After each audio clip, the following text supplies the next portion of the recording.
Hey everyone, this is DW's Darius. Last week I gave you guys a look at my red terror cichlid, and today I want to give you guys a look at the cousin of that fish, my Mesoheros Gephyrus cichlid. Now, I believe that this fish should have been called the green terror. One, this fish is literally green. Two, this fish is a direct relative of the red terror. And three, this fish is a terror. Unfortunately, they already gave that name to a fish that is actually turquoise, so we're going to have to call this fish the green goblin. So this is my Mesoheros Gephyrus, who's currently living inside of my 880-gallon South American aquarium. Now these fish are not actually called green goblins, I just made that up. They actually don't have a nickname. So by the end of this video, let me know if green goblin actually fits this species. But yeah, this guy is living inside of my 880-gallon aquarium. I've had him for about 5 years, and I'm going to say that this was the most difficult fish that I've ever raised to adulthood. I've had many problems trying to raise this fish. I started with a group, and this is the only one that survived to adulthood. But now that he is an adult, now that he is at this size, he's a trophy. The species altogether is pretty rare, and to get one to this size is definitely awesome for me.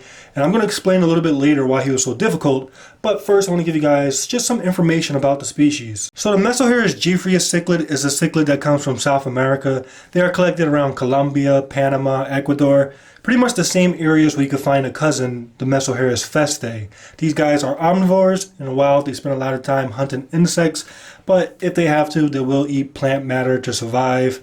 They come from streams and waterways, and they like flowing waters, and they like a lot of plants, and that makes a ton of sense because these guys are green, and I imagine in the wild they camouflage perfectly. In fact, mine actually likes hiding inside of the plants that I have in my tank. So I have Anubias and Java Fern, and this guy just sits right there in the middle, and a lot of times he's almost unnoticeable because he has that nice green pattern. So even though he has a beautiful green body, in the wild it's perfect camouflage, which I find to be amazing. Now, males and females of the Mesoheros Gephyrus will support a nice green body, but males, they'll get a little bit more decked out. They'll have blue speckles, black spots, and even a little bit of red in their body. Females, they have a nice lime green, especially when they breed. They have a nice lime green body, and they get black vertical bars.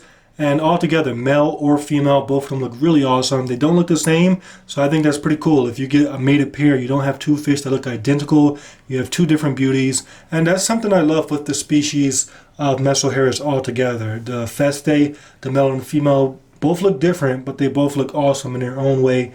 Same thing with the Gephyrus, and if you're looking for that green color in your aquarium, you won't lose whether you choose a male or a female. Now, these guys are said to reach about 18 inches in the wild. However, in captivity, I imagine that they'll max out at around 15 inches. That's for males. Females normally stay smaller, so a female might grow to 8 inches. And just a quick side tip, if you're growing cichlids that pair up, and you want your female to reach her full potential size, try your best to prevent her from laying any eggs or for spawning. When she does spawn, it uses so much energy and it really stunts her growth. So if you want your female to reach full potential, try to keep her in an environment that prevents her from breeding. The final bit of information that I want to give you guys about the species Mesoheros Gephyrus is that these guys are on the red list, which means that they are endangered in the wild. And in my opinion, I do believe that in the future, with the way things are going, they will be extinct along with many other species. However, they can still survive in our aquariums. They can still thrive as a species. In captivity, it's up to us. I know it's a lot of weight there, but we got this. I've had my Mesoheros Gephyrus for about 5 years now. And as I mentioned, this was one of the most difficult fish I've ever raised. And because of that, I don't really recommend them to the beginner. Now these guys, as juveniles, they're very sensitive, and that's where I had the most problems. As an adult, my guy is very hardy. He's almost as hardy as all my other fish. But the thing is, if you're buying these fish, they are pretty rare, so there's a good chance you're only going to be able to buy them as juveniles. So you're going to have a challenge on your hand raising that fish to adulthood. Now, the first difficulty that I faced when raising my Mesoheros Gephyrus cichlids is that these guys are extremely slow-growing fish. Now, when mine was a juvenile, I was trying to grow them out with other Central and South American cichlids, and that just didn't go well because these guys grow so slow. All the other fish grew at a nice pace. These guys grew about 2 inches per year. Because of that, they stayed a lot smaller than their tank mates, and because of that, they stayed at the bottom of the hierarchy, and they definitely didn't like that. I found these fish to be very sensitive to their position in their ranks, and whenever they had a low position, it would really stress them out, and that would lead to sickness and disease. So because of their slow growth rate, they really had a huge disadvantage in the community aquarium. Now these guys are pretty rare, So just to give you guys a perspective of how slow they grow, I want to compare them to other fish that are a little bit more common. So the slowest growing fish of all time that I've kept is the datnoid. Above that we have the green terror, and I want to slide these Gephyrus cichlids right between. So they grow almost as slow as a datnoid and a little bit slower than the green terror, which is a very slow growing fish. The second difficulty that I faced raising the species was the fact that they were very sensitive towards aggression, which was pretty ironic because they themselves are very aggressive fish. So these are the type of fish that likes to bully other fish. In fact, my Gephyrus actually killed a fish or two in his lifetime. However, when bullying came back towards them, they hated it. They hated being victims of bullying. Now, there's no fish that enjoys being bullied. However, I believe most fish understand that there's ups and downs. You win some and you lose some. The Gephyrus just didn't get that. Whenever they lost a fight, whenever they lost positions in a hierarchy, they almost died. Literally, they would stop eating. They would allow their body to be taken over by internal parasites, and it would be a nightmare. Now, all fish face internal parasites every now and then. With all my cichlids, I've treated them at least 2 to 3 times. However, the Gephyrus was so sensitive. In his lifetime, I've treated him over 20 times for internal parasites, and this is because he's always been so stressed out from being bullied. And like I mentioned, it's mostly crazy and difficult to work with because he himself is a bully. He loves to chase and harass other fish. He loves a high position. He just doesn't like a low position, and he doesn't like it so much that he's willing to die if he does end up in a low position. Now, the first and second difficulty that I mentioned about raising these fish gave birth to a third difficulty, and that was finding tank mates for my Mesoheros Gephyrus. Now, I started off with a trio of these fish, but I didn't want to keep them by themselves because they were pretty shy, and I know if I would have kept them alone, they would hide a lot, and I just wouldn't enjoy them. So I wanted to put them in some form of a community just to encourage more activity. I started off with the aggressive fish because these guys are said to be very aggressive. They are in the same family as the red terror. So I kept them with red devils and Texas cichlids and also another red terror. And they just couldn't handle it. As I mentioned, they grow a lot slower. They stayed at the bottom of the hierarchy. And because of that, they stayed sick because they just were too sensitive towards the aggression.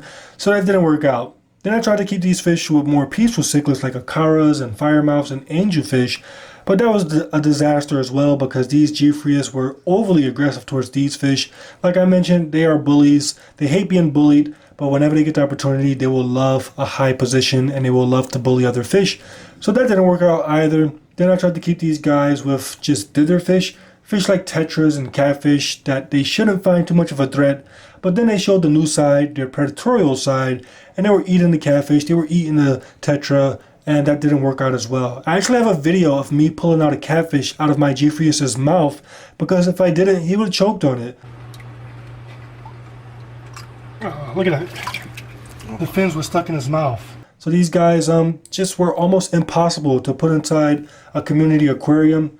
And I found that with these fish, you actually have to design a tank just for these guys. You can't have an existing community and hope that your Gephyrus will fit inside. You actually have to plan your tank out with your Gephyrus as the main fish. And every fish you choose has to be able to work with your Gephyrus. Now, from my experience, great options are loaches. Of course, all the fish have to be a decent size. They can't be small enough to fit inside the Gephyrus's mouth. But loaches, silver dollars, bala sharks, tinfoil barbs are all great options. Of course, make sure you have the correct aquarium size. And if you do want to add any other cichlids, I do recommend that you go with more aggressive cichlids. Just make sure that your Gephyrus is larger in size. Overall, I'll say that the Mesoheros Gephyrus cichlid is the most difficult fish I've ever raised. Now, with that being said, I will say that there's a light at the end of the tunnel. It does get better. I found that the first few years were terrible, but as an adult, my Mesoheros Gephyrus is actually a lot more easier. He almost made a 180 when it comes to his overall care level. I found that he grew a lot faster once he reached 6 inches. I don't know if that's with my individual fish or if it's with the species altogether, but once he reached about 6 inches, he grew a lot more faster, and within 2 years, he went from 6 to 12 inches, which is pretty impressive, especially when you consider how slow he was growing as a juvenile. On top of that, I also find him to be a lot more tolerant towards aggression. Right now, in my 880, he has a low position and he's not stressed out. As a juvenile, he would stress out and get sick, and that's not the case now. So as adults, they are a lot more hardier and just a lot more easier to work with. And even though he was very difficult to work with as a juvenile, I think it was worth it. When you look at him, he's an unusual looking fish. He has a nice green body, In my 880, he doesn't have a high position, and even in his low rank, he has nice colors. Of course, if he does get a higher position, he will only get greater with his colors. But a very beautiful, rare looking fish, and he has value. If I ever decide to sell this fish, and I'm not going to sell him, so don't try to bargain with me in the comment section. But if I was to sell him, he does have a high weight around him. He is worth a lot because he is rare, and it is pretty difficult to get these fish to this size. So yeah, even though he was pretty difficult to work with, I say he's well worth it. So yeah, everyone, out of all the fish that I've kept, I'm going to say that my Mesoheros Gephyrus was my greatest challenge. Now, I've spoke to other fish keepers, and they all agree that the Mesoheros Gephyrus is a difficult fish to work with.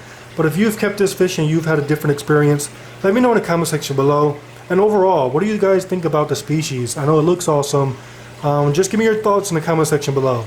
Now, before I end this video, I do want to give you guys some updates because I do plan on making a few changes. The first change is going to be down here with my jaguar pair. I think I'm going to be rehoming these guys. It's sad because it took me so long to get this male to this size. They're just not showing the personality that I like, and it's mostly the male. He's not really as defensive, he's not really interactive as I was expecting. And I believe the reason why is because previously, before he was in this aquarium, I told you guys he was with my golden female who was bigger than him. She's actually, where is she? She's up there.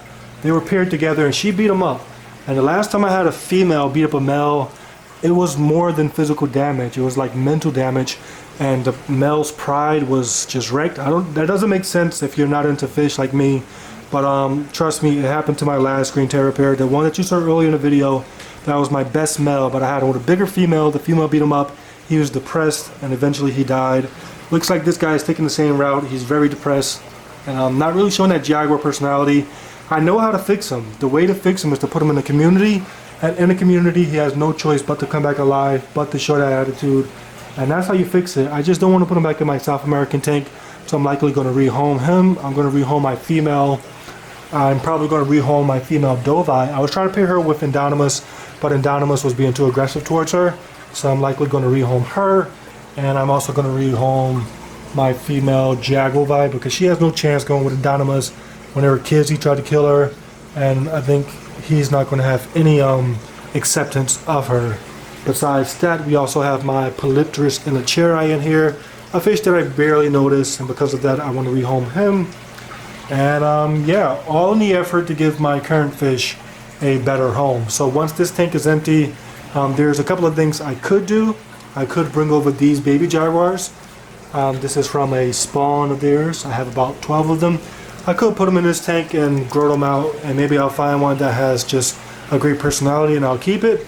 Or I could turn this into my Asian aquarium. I told you guys I wanted to make an Asian themed aquarium for my bala sharks, and I'm really liking the idea of turning this into an Asian themed aquarium. The only downside is that this tank has this leg right here in the front blocking the view, which I really might not like with me when it comes to making aquascaped aquariums. I want the best view, and I know that I will be annoyed by that post. So there's a couple of things I could do with this tank, but just giving you guys a heads up that by the next Fishroom tour, these changes should be already made. But yeah, that was my video on my Mesoheros Gephyrus as requested by one of you guys. Thank everybody for taking the time to watch the video. Thank you guys for 40,000 subscribers. I know I haven't been posting as frequently. I do apologize about that, but I do appreciate the fact that you guys still subscribe. You still watch my videos and show the support.